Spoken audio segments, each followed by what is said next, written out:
오늘 주시는 하나님의 말씀은 시편 66편 1절로부터 5절의 말씀입니다. 제가 받들어 읽겠습니다. 온 땅이여 하나님께 즐거운 소리를 낼지어다. 그의 이름의 영광을 찬양하고 영화롭게 찬송할지어다. 하나님께 아뢰기를 주의 일이 어찌 그리 어미하신지요. 주의 큰 권능으로 말미암아 주의 원수가 주께 복종할 것이며 온 땅이 주께 경배하고 주를 노래하며 주의 이름을 노래할지이다 할지어다. 와서 하나님께서 행하신 것을 보라. 사람의 아들들에게 행하심이 어미하시도다. 아멘.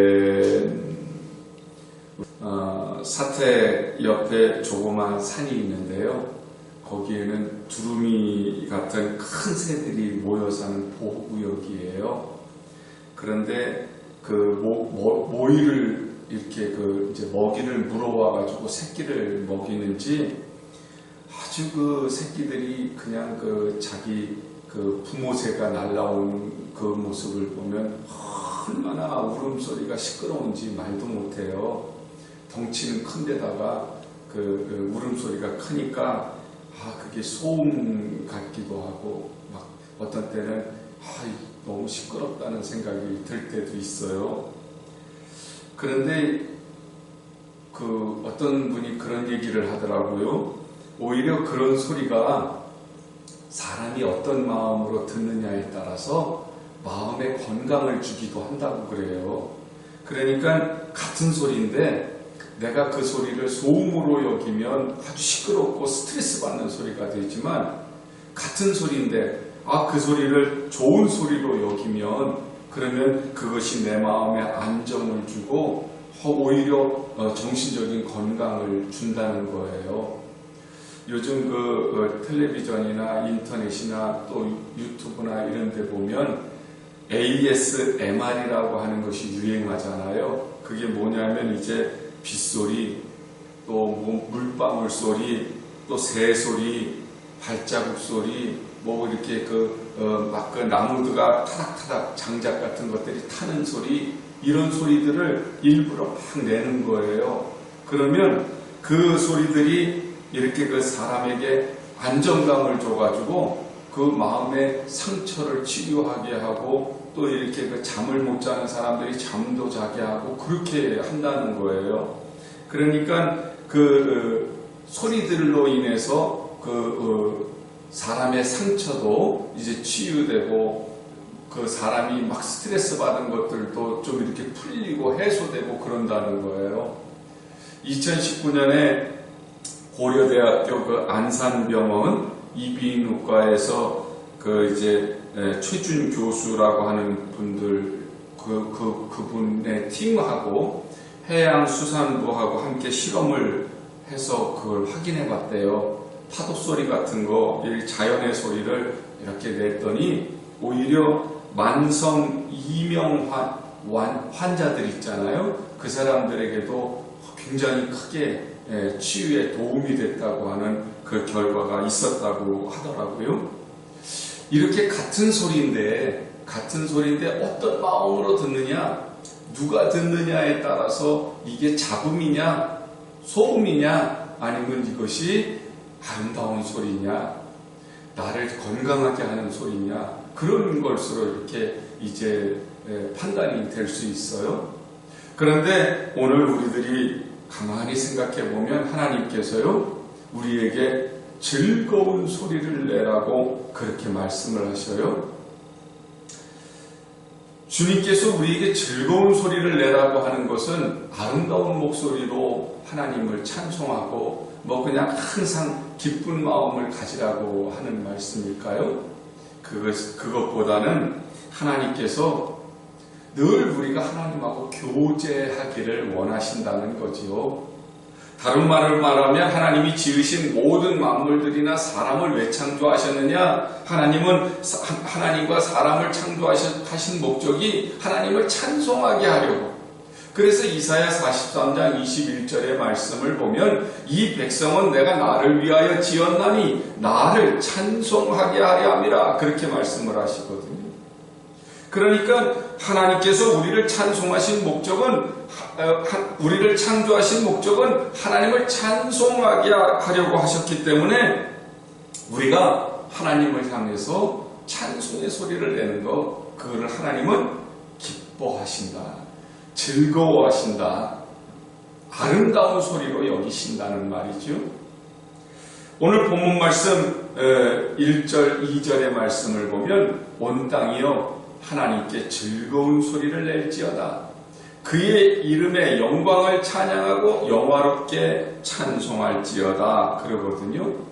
영화롭게 찬송할지어다, 이 말은 하나님을 찬송하는 것으로 우리의 영광을 삼을지어다, 우리의 삶의 목적을 삼을지어다, 그런 말이거든요. 우리가 누구를 향해서 소리를 내느냐가 참 중요합니다. 제가 흥얼흥얼 콧노래를 부르면서 뭘 하고 있었더니 옆에 있는 사람이 들었나 봐요. 저한테 아유 목사님 뭐 좋은 일 있으세요? 그러더라고요.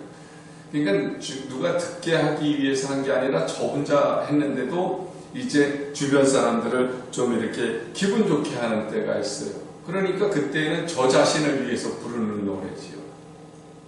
때로는 사랑하는 사람을 위해서 노래를 부르는 경우도 있잖아요.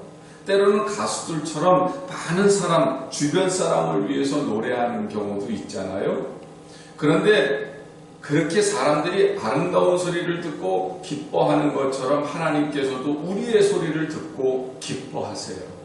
그런데 하나님께서 그러면 늘 우리들이 하는 소리를 아름다운 소리, 음악 소리, 새 소리와 같이 그렇게 좋은 화음을 나타내는 소리만 좋아하시는 거냐? 아니, 하나님이 하나님을 향한 우리의 소리는 소음, 시끄러운 소리로 여기지 않고 무조건 다 즐거운 소리로 여기신다는 거죠. 그것이 기뻐서 부르는 찬송 소리든지 아파서 괴로워하는 기도 소리든지 아니면 하나님께 감사하는 그런 그 기쁨의 소리든지 하나님은 어떤 소리든지 구별하지 않으시고요. 다 즐거운 소리로 여기신다는 거예요.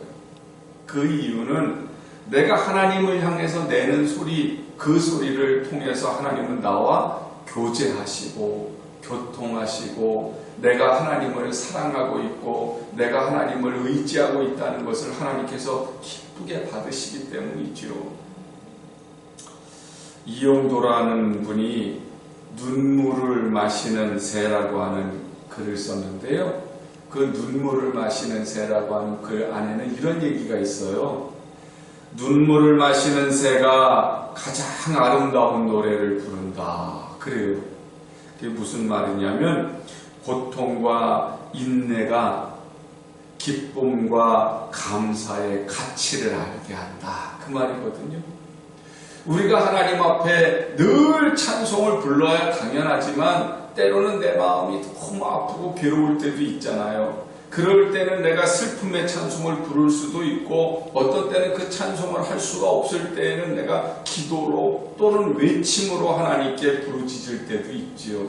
그런데 하나님께서는 그 소리를 얼마나 즐거워하시고 기뻐하시는지 하나님을 향해서 부르짖는 그 고통의 소리까지도 하나님은 받으시고 빨리 나에게 응답하시는 좋으신 아버지이신 줄로 믿습니다.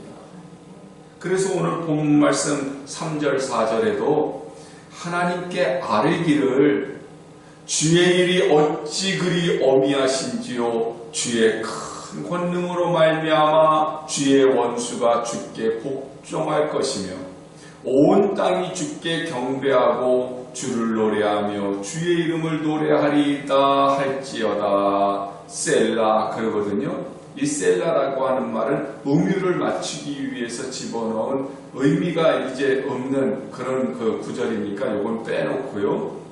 하나님께 아뢰기를 주의 일이 어찌 그리 어미하신지요 그렇게 얘기를 주님이 하신 일이 어쩌면 그렇게 능력이 많으시고 어쩌면 그렇게 놀라우십니까?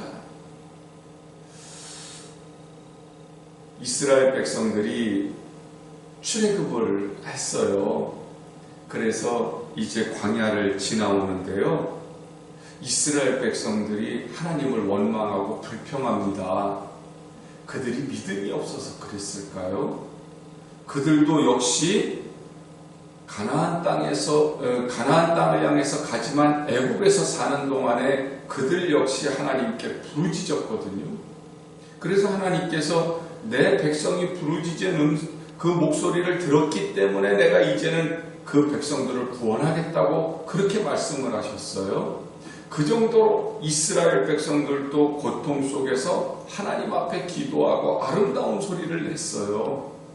그러면 이스라엘 백성들의 믿음과 모세의 믿음과 무엇이 차이가 있었길래 이스라엘 백성들은 그렇게 광야에서 불평하고 원망했을까요?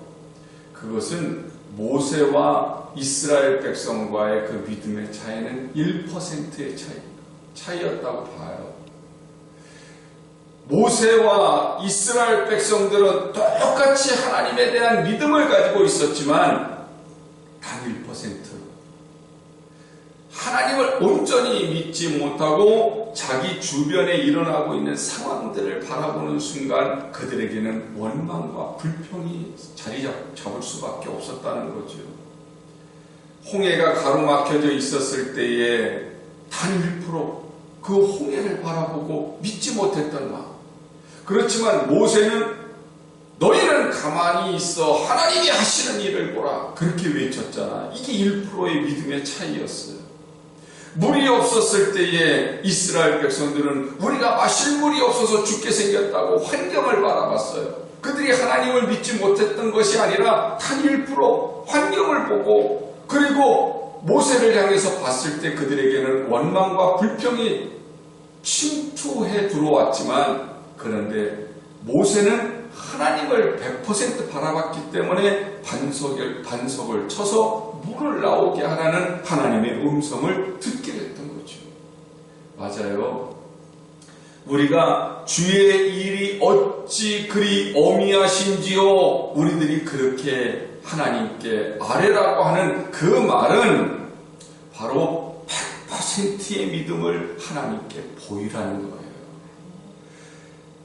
로마서 8장 5절로부터 8절의 말씀을 보면 육신을 따르는 자는 육신의 일을 영을 따르는 자는 영의 일을 생각하나니 육신의 생각은 사망이요 영의 생각은 생명과 평안입니다. 육신의 생각은 하나님과 원수가 되나니 이는 하나님의 법에 굴복하지 아니할 뿐만 아니라 할 수도 없음이라.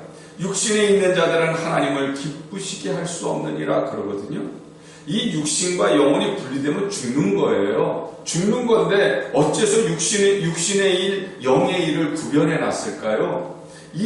우리들이 모든 것들을 영을 중심으로 해서 하나님을 중심으로 해서 생각하면 생명이에요. 그런데 우리들이 무슨 일을 생각하든지 육신의 일을 생각하면 이건 죽음이에요.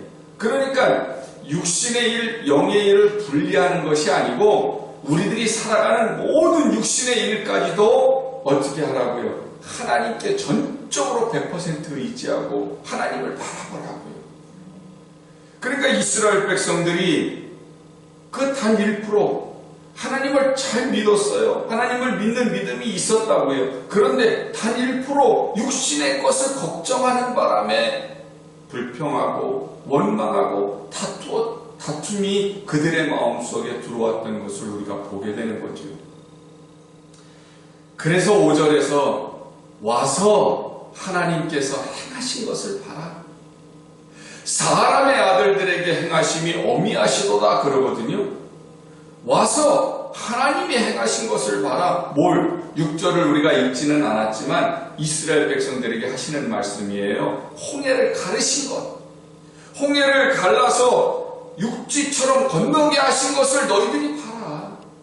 하나님이 하신 일이 우리 연약한 인간을 위해서 이 믿음 없는 이 나약한 존재를 위해서 하신 그 크고 놀라우신 일들을 너희들이 와서 봐라.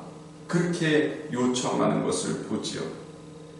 하나님이 얼마나 우리 연약하지만 참 부족하지만 이 하나님을 믿는 백성들을 사랑하시는지 그냥 모든 것들을 다 주셨음에도 불구하고 그래도 또 하나님이 자연의 섭리까지도 초월하는 능력을 베푸시잖아요.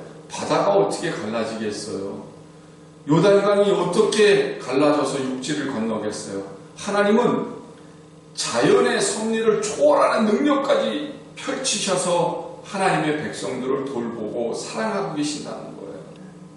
그러니 지금도 말이에요. 우리들이 어려운 상황이나 환경을 바라보고 걱정하고 근심하고 불평하고 원망할 것이 아니라 100% 하나님을 바라보고 찬송하고 기도하고 예배해야 될 줄로 믿습니다. 오늘 우리에게 요청하시는 말씀이 바로 그 얘기예요. 우리를 하나님이 창조하셨잖아요. 그럼에도 불구하고 우리가 주님 앞에 범죄하고 타락했어요. 이제는 우리들은 그냥 버림당할 수밖에 없는 흙덩어리에 불과해. 그래서 사람의 아들들이라고 그러잖아요. 원래 우리는 이제 하나님의 형상을 닮은 존재들인데 그런데 타락했기 때문에 사람의 아들들이라는 거예요. 그럼에도 불구하고 하나님은 우리를 구원해내셔서 하나님의 자녀들로 삼아주시죠. 그 구원을 베푸실 때 어떻게 베푸세요? 초자연적인 능력, 바로 하나님이 인간이 되셔서 십자가에서 죽으시는 그 놀라우신 은혜와 사랑으로 우리들을 구원해내셔서 이 사람의 아들들을 누구로요? 하나님의 자녀로 바꾸어 주셔서 이제 예수님을 닮아갈 수 있도록 또다시 우리를 만들어가고 계세요. 이것이 바로 하나님의 엄유하신 능력이거든요. 그렇기 때문에 오늘 우리들이 노래를 잘하고 못하고의 그런 의미가 아니에요. 우리가 쉴 새 없이 하나님을 향해서 찬송하고 기도하고 감사하고 기뻐하고 이 즐거운 소리를 내라고 하는 거죠. 기쁘면 기쁜 대로 슬프면 슬픈 대로 하나님 앞에 끊임없이 우리가 우리의 소리를 나타내게 될 때 하나님은 받아주시고 우리에게 함께 하시는 것을 보여주시는 줄로 믿습니다. 사도행전 16장에 보면 바울이 환상을 보잖아요. 마게도냐 사람 하나가 와서 우리를 도와달라고 하는 환상을 보게 돼서 그 사도 바울이 즉시 이제 그 마게도냐를 향해서 출발을 합니다. 그래서 빌립보에 도착을 해가지고 그곳에서 자색 옷감 장사 루디아를 만나서 복음을 전했더니 그 루디아가 복음을 받아들이게 되지요. 그리고 자기 집을 이제 그 빌립보 지역에 복음을 전할 수 있는 그 전초기지로 내놓게 돼서 빌립보 교회가 이렇게 이제 만들어지고 세워지는 일에 기초가 되도록 하는 그 놀라운 일들이 일어나게 돼요. 그래서 이제 바울이 그 루디아의 집에 머물면서 복음을 증거하는데 귀신 들린 여종 하나가 따라다니면서 바울을 귀찮게 하는 겁니다. 하나님의 종이라고 이래가면서. 그런데 그것은 복음을 증거하는 일에 도움이 되는 게 아니라 방해가 됐던 거예요. 그러니까 사도 바울이 그 귀신 들린 여종을 붙들고 그 나사렛 예수의 이름으로 그 이제 귀신을 쫓아내버리죠. 그랬더니 이 귀신 들린 여종을 이용해서 점을 치게 해가지고 돈을 벌고 있었던 그 주인들이 말입니다. 바울을 고발을 해버렸어요. 그런데 이 빌립보 관원들이 얼마나 나쁘냐면 앞뒤 전후 사정을 따질 것도 없이 바울과 실라를 잡아다가 죽을 만큼 두들겨 패고 그리고 발에 착고까지 채워서 지하 감옥에다 던져 넣었습니다. 정신을 차려보니까 한밤중인 거예요. 얼마나 많이 맞았는지 이제 정신까지 잃었다가 이제 깨보니까 한밤중인 거예요. 그때 바울과 실라는 하나님 앞에 아름다운 소리를 내요. 찬송하고 기도하는 거죠. 성경에 보니까 그 감옥 안에 있던 죄수들이 다 듣더라 그러거든요. 그러니까 이 감옥 안에 있는 죄수들은 참 신기하게 봤던 거예요. 저 사람들이 뭔데 저렇게 매를 맞고 억울하지도 않나? 저 사람들 참 희한한 사람들이네. 다 죽게 생긴 사람들이 찬송하고 기도하는 거예요. 그런데 이 아름다운 소리를 들으신 하나님이 역사하시죠. 갑자기 지진이 일어나고 옥문이 열리고 창고가 풀린 겁니다. 자다가 깜짝 놀란 간수가 일어나서 보니까 죄수들이 없어진 것 같아요. 옥문이 다 열렸으니까요. 칼을 빼서 자결을 하려고 할 때 바울이 외치죠. 우리가 여기 있으니 네 몸을 상하게 하지 말라. 그때 이 간수가 바울 앞에 무릎을 꿇고 엎드려서 선생님 어떻게 하여야 합니까? 그리고 물어봐요. 그때 바울이 아주 유명한 얘기를 하죠. 주 예수를 믿으라. 그리하면 너와 네 집이 구원을 얻으리라. 그 복음을 받아들여서 그 간수의 온 집안이 다 구원받는 역사가 일어나게 되는 것을 보게 돼요. 하나님은요, 우리가 늘 찬송과 기도와 기쁨과 감사로 주님 앞에 아름다운 소리를 내기를 원하세요. 그 아름다운 소리를 낼 때 하나님은 즉시 반응하시잖아요. 초자연적인 능력까지도 동원하셔서 반응하시거든요. 이것이 이스라엘 백성들의 그 출애굽 때에만 나타났던 것도 아니고, 이것이 사도 바울이 복음을 증거했을 때만 나타났던 것도 아니고, 오늘 이 시간에도 우리에게도 하나님께 늘 부르짖고 아름다운 소리를 내면 주님은 즉시 반응하는 역사는 나타난다는 사실을 믿으시게 되기를 원합니다. 그래서 사도 바울은 우리에게 두 가지를 가르쳐 주죠. 첫째는 뭘 가르쳐 주냐면 신령한 노래로 찬송을 하라는 거예요. 에베소서 5장 19절의 말씀을 보면 시와 찬송과 신령한 노래들로 서로 화답하며 너희 마음으로 주께 노래하며 찬송하며 그러거든요. 우리들이 아무 의미 없이 노래하는 것도 때로는 우리 마음에 위로를 줄 때도 있잖아요. 그런데 하나님은 우리의 소리를 늘 귀담아 들으시기 때문에 의미 없이 노래하는 것이 아니라 내 마음을 다해서 내 모든 심정을 담아서 영으로 하나님께 찬송하면 하나님이 즐거워하시고 그 소리를 듣고 역사하신다는 거예요. 또 하나는 아무것도 염려하지 말고 다만 모든 일에 기도와 간구로 너희 구할 것을 감사함으로 하나님께 아뢰라는 겁니다. 그러니까 세상적인 것, 육신적인 것조차도 걱정하지 말고 100% 하나님께 의지하는 거예요. 불안함에 사로잡히면 우리가 예배 제대로 못 드리잖아요. 우리 다 경험해 보잖아요. 걱정이 많든지 불안한 마음이 있든지 두려운 마음이 있든지 이러면 예배 집중할 수가 없잖아요. 그러니까 우리들이 모든 걸 다 주님께 내어 맡긴다고 하는 것은 하나님께 100% 의지하는 겁니다. 성도는 하나님과 동행하면서 천국을 사는 사람들이잖아요. 이스라엘 백성들이 99%의 믿음을 갖고 있고 1%의 믿음이 없다 보니까 그들이 광야 생활을 하는 동안 늘 불안해해. 늘 두려워해. 늘 걱정해요. 그러다 보니까 원망하고 불평이 찾아. 우리들이 이스라엘 백성들 보고 아유 참 바보 같은 사람들, 어리석은 사람들 그렇게 할 수 있는 자격이 없어요. 우리도 늘 그러니까.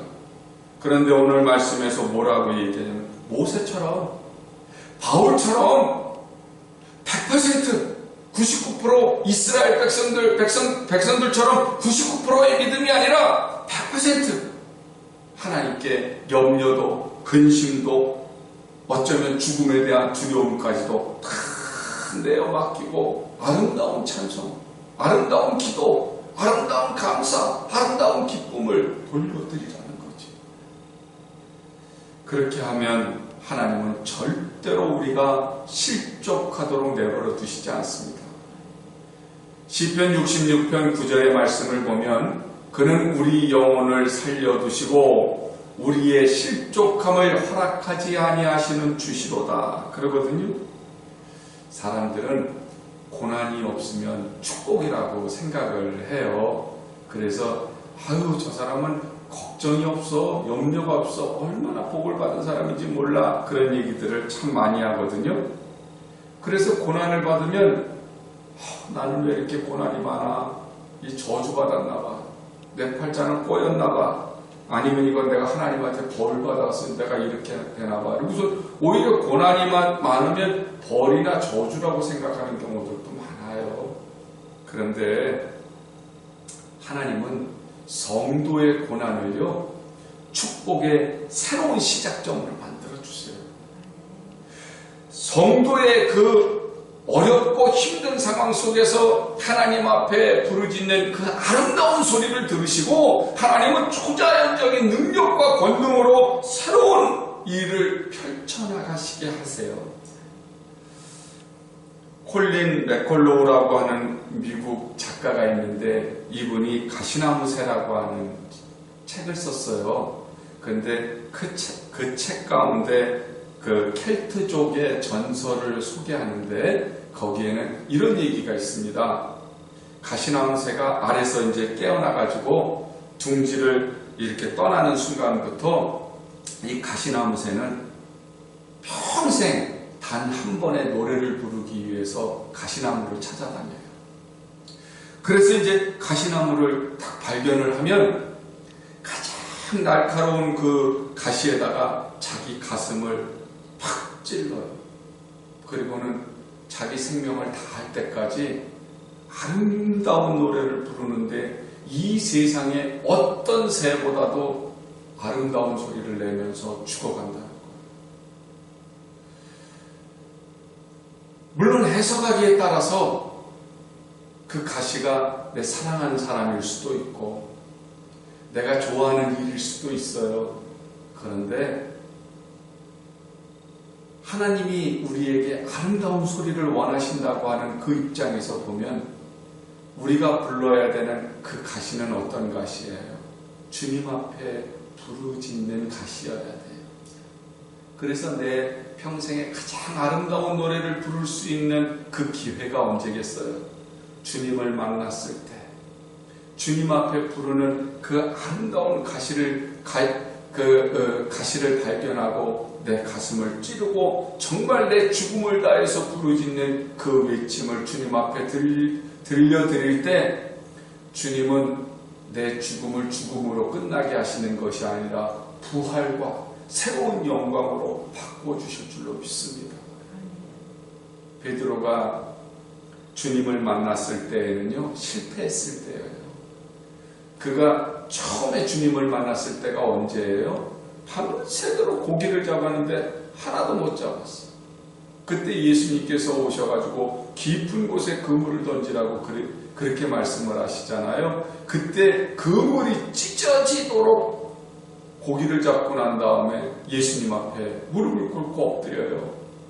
그때 주님께서 베드로를 사람을 낚는 어부로 부르시게 됐죠. 그런데 베드로가 3년 동안 예수님하고 따라다녔지만 그가 또다시 예수님이 체포당하시니까 예수님을 3번이나 부인하고 그리고 도망다닙니다. 예수님이 부활하셨어요. 부활하신 예수님을 만났어요. 얼마나 민망했을까요? 자기가 주님을 3번이나 부인했다고 하는 그 사실에 민망해서 부활하신 예수님을 만나고도 나는 이제 주님의 제자의 역할을 할 수가 없어. 포기하고는 고향으로 내려가서 또다시 물고기를 잡지요. 그때에도 예수님은 베드로를 찾아가세요. 그때에도 고기를 못 잡는 거야. 그때 예수님께서 뭐라고 얘기하세요? 오른쪽으로 그물을 던져라. 그랬더니 153마리를 잡게 돼요. 베드로가 깜짝 놀라가지고 주님인 걸 그제서야 알아보고 다가오지요. 그때 예수님께서 요한의 아들 시몬아, 내가 나를 사랑하느냐? 그렇게 3번이나 물어보시고 그리고 다시 사명을 회복시켜 주시는 것을 보게 돼요. 베드로가 언제 주님을 만나요? 그가 양심에 정말 비참한 울음소리를 냈을 때, 인생이 실패해가지고 아픔의 소리를 냈을 때, 정말 그가 신음소리를 내면서 예수님 앞에 고통스럽게 엎드려 있을 때, 그 가시나무새가 가시나무에 자기의 가슴을 찌르고 죽어가는 그 아름다운 소리를 냈을 때, 최고의 아름다운 소리를 냈다고 하는 것처럼 베드로가 예수님을 향해서 자기 영혼의 가장 아름다운 소리를 냈을 때 주님이 찾아가셔서 만나주시잖아요. 그래서 그를 제자로 부르셨던 주님은 그를 다시 사명을 회복시키셔서 순교하기까지 복음을 증거하게 하시는 모습을 보게 돼요. 맞습니다. 이스라엘 백성들을 연단하셔서 가나안 땅을 주신 주님은, 베드로를 만나셔서 능력의 제자로 만드셨던 주님은 오늘 우리를 찾아오셔서 우리를 붙드시고 우리를 다시 만들어 가시고 인도해 가실 줄로 믿습니다. 힘들고 어렵다고 낙심하지 마시고 불평원망하지 마시고 어떠한 상황, 어떠한 처지에 있다 할지라도 하나님의 능력과 은혜를 기대하면서 하나님을 향해서 우리의 아름다운 소리를 주님 앞에 낼 수 있게 되기를 원합니다. 찬송소리, 기도소리, 감사소리, 기쁨의 소리. 하나님은 우리의 소리를 소음으로 귀찮아하시지 않으시고 가장 아름다운 소리로 여기시고 우리를 살게 하시고 우리로 하여금 더욱더 믿음으로 강하게 해주셔서 새로운 역사를 만들어가게 그렇게 해 주실 줄로 믿습니다. 주님 앞에 쉬지 않고 찬송과 기도로 아름다운 소리를 내시게 되기를 예수님의 이름으로 간절히 축원합니다.